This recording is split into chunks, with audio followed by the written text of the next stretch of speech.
Eu sinto que o terror, mais uma vez, é importante que haja essa complexificação. Alguns bons filmes surgem, sobretudo nesses cinemas mais contemporâneos, pós-virada do milênio, né, que passam a complexificar os temas, trabalhar de maneira mais elaborada as questões sociais, de gênero e etc. e tal. Acho que são importantes esses filmes também.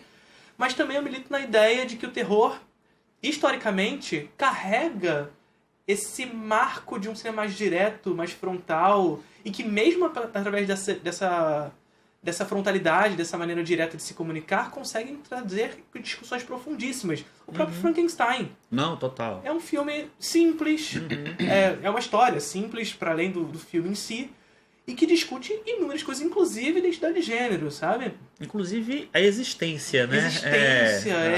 O direito vida, de existir. Vida, né? Uma coisa... E aí aquela questão, o terror como ele trabalha nesse negócio, desse conceito de vida e morte. E o Frankenstein é muito simples e consegue trazer todas essas questões ao mesmo tempo, sabe?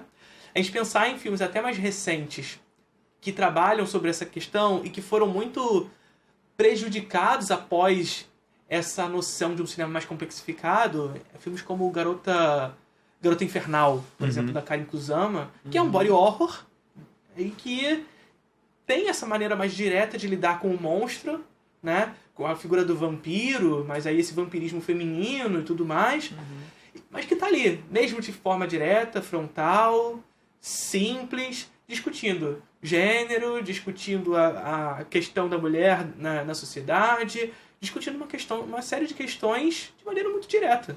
Sim. Sabe?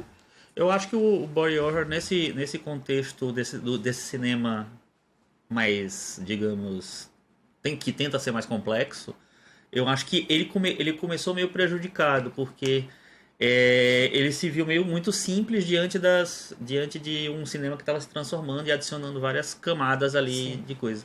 E eu acho que ele foi se adaptando a isso e encontrando um caminho para que ele continue sendo um cinema direto e forte e, enfim, imagético e tal, mas que carrega questões a mais também. Ele não precisaria necessariamente sobreviver desse jeito, mas ele encontrou uma maneira, eu acho. Sim. Acho que ele lutou um pouquinho para encontrar esse novo espaço. Eu acho que assim, o body horror ele é um subgênero do terror que se complexifica de alguma maneira, mas ainda assim a gente pode ver o A Mosca do Cronenberg, que é um filme simples, talvez. Eu acho... Não, mas não existia essa coisa mais complexa também, né? Essa ideia de que teria que ser complexo. Sim. A Mosca eu revi ano passado, no cinema até, no Olhar de Cinema lá de Curitiba. Eles fizeram uma mini retrospectiva do A Mosca. E A Mosca não fazia muito tempo que eu não via, e não era um dos meus filmes favoritos do Cronenberg. Sim. E eu achei avassalador, um filme impecável. É impecável. Tem tantas questões ali. A questão humana mesmo, do cara que trabalhou tanto que ele perdeu o que ele teve de mais especial, que foi o relacionamento que ele construiu com o repórter no caminho, sabe? Sim. E no final ele tá implorando pra morrer porque é isso, eu não sou mais quem eu era. Exato. Mas aí que é a parada, não são filmes que param pra discutir. Não, isso aí você vai pescando. A discussão tá ali. Tá ali. Ela só tá ali porque é um filme tão direto, tão frontal e tudo mais, que a discussão só tá. E a gente vai discutir essas questões, mas ele não para refletir sobre elas, sabe? Em si, o filme é essa reflexão, mas ele não para fazê-la, né? De alguma maneira. Não tem um momento... Sim. Vamos sentar pra conversar sobre isso. Até porque no momento que ele tá transformado em mosca, ele não pode nem mais falar. Sim. Então, não tem como ele expressar nada do que ele sente. Tem até um conto dos anos 60 que eu gosto muito, que é Eu Não Tenho Boca, Mas Eu Preciso Gritar. Que depois virou um jogo muito bom também. Que o mundo acabou, foi pro caralho, e uma máquina domina o mundo durante a Guerra Fria. E ela tortura as pessoas pela eternidade, não deixa elas morrerem, revive quando elas morrem e continua torturando. Aí no final um cara consegue escapar e mata os outros para eles poderem descansar. E a máquina se vinga, transformando ele numa forma gosmenta que parece o bicho da mosca, que ele não tem boca e ele está condenado a andar para sempre sem poder falar e só sentindo dor o tempo todo. Sim. E a última fala do conto é ele pensando, eu não tenho boca, mas eu preciso gritar. Que é o sentimento que o cara tá sentindo no final da mosca, pô, é a mesma coisa. Sim. O cara tá desesperado para morrer ali. Sim. É uma coisa bem kafkiana, né, nesse sentido. A Mosca é um filme muito kafkiano, mas... Eu acho que tem um texto do Cronenberg. Mais de todos. Eu acho que tem um texto do Cronenberg comparando o filme dele com A Mosca, se não me engano. Até o Naked Lunch também dele é um filme que tem muito disso, de Kafka também. Tem. De alguma maneira. que é um ótimo filme, diga-se de passagem. Eu gosto muito. Como é que é o nome dele em português? Mistérios e Paixões. Mistérios e Paixões. Eu não acho que seja um dos melhores de Cronenberg, mas é muito bom. Não, também não acho que... Até porque o Cronenberg tem uns filmes que é impossível você meio que contornar eles, né? Videodrome e a Mosca, talvez. Crash. Não, tem mais. Crash. Até o Marcas da Violência, que pra mim tá no... Eu nunca vi o Marcas da Violência, sabia? Ah, isso é maravilhoso. Mas o meu favorito eu acho que é o Crash. O meu favorito é o Crash. É bom demais. Mas o revi o Videodrome também recentemente. Muito bom. Incrível. Porra, incrível. Crash assim... Porra, não. E tem os Gêmeos Móveis da Semelhança também, que é incrível. Eu não fiquei esse filme. tanto com esse filme. E eu assisti a série também, minissérie. A série eu não vi. É fraca. Eu não vi, imaginei. É fraquinha. Pô, mas o filme, ele porra. cresceu muito pra mim. Não, em comparado à série, não é dos meus... Quando eu digo não é dos meus favoritos do Cronenberg, não significa que é ruim, pelo amor de Deus. É Cronenberg, tá ligado? Então, é forte. Você é Cronenberger? Não sei. Não diria Cronenberger, né? Mas gosta bastante. Gosto muito. Ah, eu adoro também. Pô, é foda. Mas assim, o body horror é isso que a gente tava trabalhando. O terror, ele traz essa perspectiva do medo permeando ali a história, essa questão do medo e vida. É um cinema que, em determinado momento histórico, ele vai ser bastante direto, bastante frontal. Mas ele atua especificamente no corpo, né? Uhum.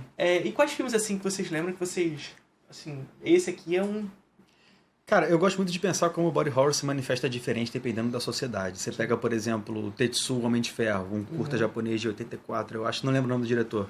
E o medo ali era os avanços tecnológicos muito rápidos que o Japão estava passando, sabe? Então o cara começa a virar uma máquina, o pênis dele é substituído por um negócio de metal.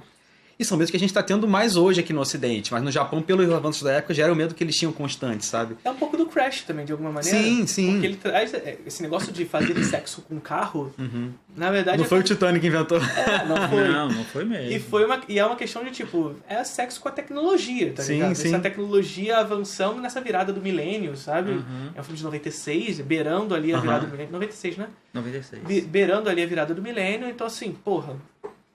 A gente fazendo literalmente sexo com a tecnologia como uma espécie de metáfora social desse avanço tecnológico e desse medo constante do avanço tecnológico de alguma maneira também. Mas até puxando, tá falando uma coisa com o Chico lá fora, tipo, tem muitos filmes que eles não são totalmente body horror, mas tem os momentos body horror, sabe? Então, às vezes, o filme não tá naquele... Se não bota naquela caixinha, mas tem momentos que ele flerta muito.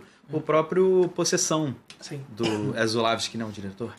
Os subgêneros, é aquilo que a gente falou até no programa anterior, Eles são fluidos, né? Eles são fluidos, eles vão se misturando. Hoje em dia não tem como você pegar isoladamente uma coisa. É muito difícil um filme que não tem ramificações, assim, você né? pega o próprio Chamado, por exemplo. Tem momentos da fita ali que é body horror total. Sim. A gente perdendo o cabelo, se despedaçando. Espíritos, mas é serial killer. Exatamente. Não, e além dessa coisa de não sei exatamente, mas tem um momento... Acho que tem vários tipos de body horror. Por exemplo, Viagens Alucinantes, do Ken Russell. É um filme que é um body horror lisérgico, psicodélico. É um filme que a transformação é a partir do contato com o cara com substâncias das mais variadas. Aí você pega...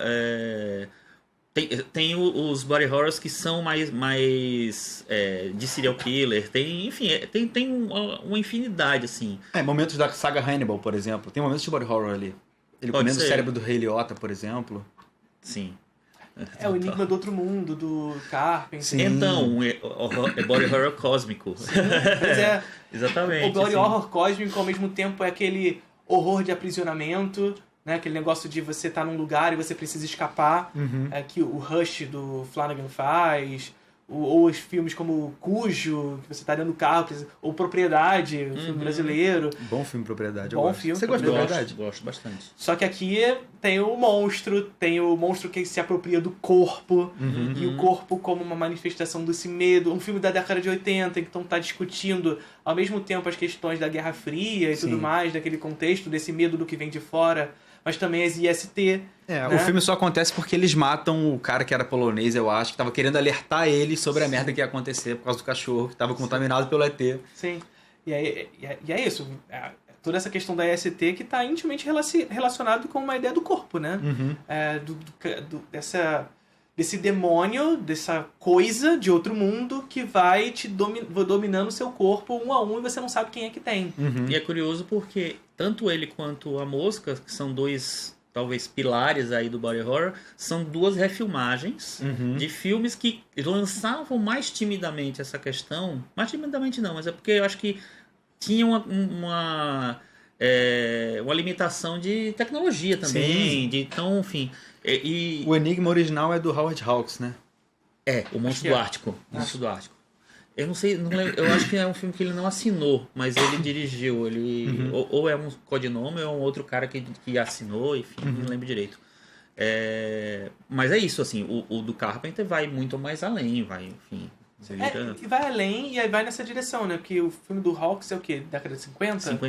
51. Então, assim, as discussões daquele momento histórico são outras que na década de 80 se possibilitava com certeza. Para além das limitações da técnica, como você bem trouxe, também questões provenientes do tempo. Porque só de ser antes da crise dos mísseis já tem outro contexto totalmente diferente. E o medo é uma categoria histórica que a gente estava falando, né? Então, o medo sentido na década de 50 está muito perto, por exemplo, do que o Godzilla vai discutir com os traumas da bomba. Ainda são os traumas da Segunda Guerra, né? São os traumas muito perto ali do fim da Segunda Guerra Mundial. Você tem o medo do passado, mas em anos 80 você está com medo do que pode ser o futuro.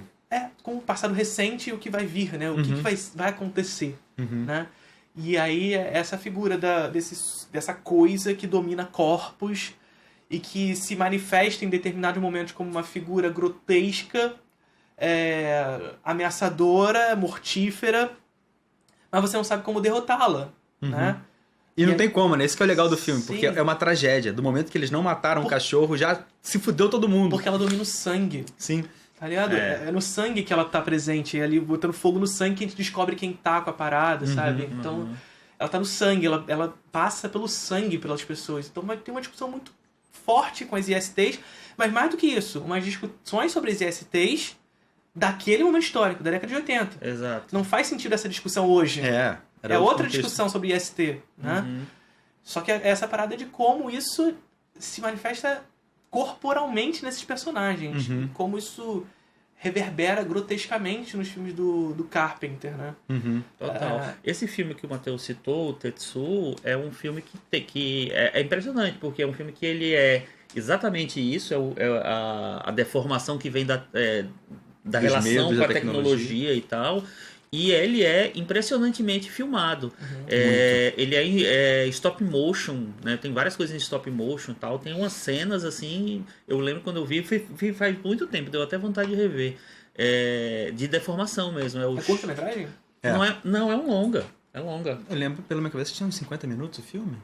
Aí já talvez não tenho certeza da duração, mas ele não é um curtinho, assim, né? Sim. Talvez. E tem um 2, né, também. O 2 eu não vi, putz. E é meio que um remake, não, mas é uma adaptação um pouco do Akira, né? Que é um quadrinho que depois virou filme, que também fez sucesso, também tem questões de body horror. Que é um body horror também, de alguma maneira. Tem o mesmo nome, o Tetsuo, também é o cara que vira o monstro no Akira. Aliás, as animações japonesas, elas puxam muito pra essa questão corporal, no geral, né? Sim, o Ghost in the Shell brinca muito com isso. Ghost in the Shell, tudo mais, Não, todos, até Chihiro, se você pensar, né? Eu acho que as pessoas virando porcos.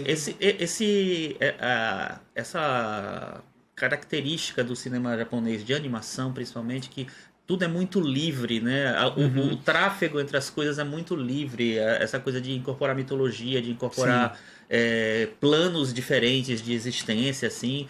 É tão fluido que essa coisa do corpo, ela acompanha um pouco isso. Eu gosto porque você pensa, sei lá, não é uma animação como Simpsons, que tá retratando o real e tal, o negócio mais mundano possível. E tem esses momentos de escaralhar e tal, mas as animações como Chihiro, que você citou, ela tá fazendo coisas que são inimagináveis no live action.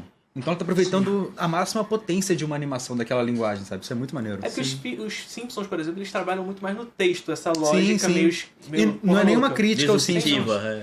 Porque assim, os Simpsons é aquele negócio, ele começa de uma forma, ele termina de outra completamente diferente. É uma coisa do MacGuffin, Hitchcockiano, mas levado por uma lógica meio maluca. É você sair de um lugarzinho dentro da casa e terminar... Tipo o Mistério de Silver Lake, né? O cara na casa, vendo a vizinhança, e de repente ele tá... Não gosta? Não. Pô, mas é isso. É o cara dentro de casa, olhando a vizinhança, e de repente ele tá no meio de uma conspiração da indústria da cultura dos Estados Unidos. Ele sai de um lugar assim e vai pra um lugar lá em cima, né? Então, assim, a maluquice dos Simpsons está no texto. A maluquice das animações Do Chihiro da japonesas, vida? elas estão muito mais na grafia, em como filmes são gráficos mesmo, né? Enfim, o próprio Chihiro é um filme de animação, mas de repente você vê um monstro comendo a cidade, os pais virando porcos, a moça dona da casa de banho, ela tem o corpo completamente deformado. Exato. Aquele monstro no final que sai comendo todo mundo. Sim, né? Então você tem essa lógica do corpo sempre muito presente nas animações japonesas, né?